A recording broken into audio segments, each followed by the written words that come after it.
অতিকৈ আনন্দিত যে কেইবাগৰ সাংবাদিক সংস্থাই পিয়লি ফুকন শ্বহীদ পিয়লি ফুকন বঁটাটো দিবলৈ মোক নিৰ্বাচিত কৰিলে। মই উপযুক্ত হয় নহয় সি ক'ব নোৱাৰোঁ, কিন্তু যি নহওক সমাজৰ কাৰণে যিখিনি কাম কৰি আহিছোঁ সেইখিনিয়ে স্বীকৃতি দি সাংবাদিক সংস্থাই মোক এই বঁটা দিয়াৰ কাৰণে মই আনন্দিত হৈছোঁ। আৰু পিয়লি ফুকন ভাৰতৰ ভিতৰতে প্ৰথম শ্বহীদ বুলি আমি ক'ব পাৰোঁ, যদিও পাণ্ডে চাহাবক মানুহে কৈছে, কিন্তু প্ৰথম পিয়লি ফুকনেই শ্বহীদ বুলি আমি ধৰিব পাৰোঁ। জীৰণ দেৱলীয়া বৰুৱা সকলো হয়। আৰু ভাৰতৰ ব্ৰিটিছৰ পৰা স্বাধীনতা ঘূৰাই আনিবলৈ যত্ন কৰা তেখেতকৈ প্ৰথম ব্যক্তি।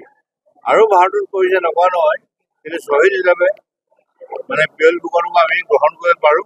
আৰু গ্ৰহণ নকৰাটো ভাৰতবৰ্ষে এইটো গ্ৰহণ নকৰা, যদি গ্ৰহণ কৰা নাই বেয়া কৰিছিলে। গতিকে পিয়লি ফুকন প্ৰথম শ্বহীদ বুলি মানো। আৰু পিয়লি ফুকনৰ নামত মোক আজি বঁটা দিয়াৰ কাৰণে মই অতিকৈ ধন্যবাদ দিছোঁ। আৰু অসমৰ বুৰঞ্জীত অংশটো ভাৰতৰ বুৰঞ্জী বুলি ভাৰতৰ বুদ্ধিজীৱীসকলে বা ভাৰত চৰকাৰে আগৰবাৰ মানেই নোলোৱাটো কাৰণে ভাৰতৰ অংগ হিচাপে যিখিনি আমাৰ কাম কৰিছোঁ, আমি ভাৰতৰ কাৰণে গোটেই সামগ্ৰিকভাৱে যিটো কাম কৰিছোঁ, অসমৰ মানুহক ইমান স্বীকৃতি দিয়া নহয়। লাচিতৰ স্বীকৃতি এতিয়াই হৈছে, আগতে কেতিয়াও হোৱা নাই।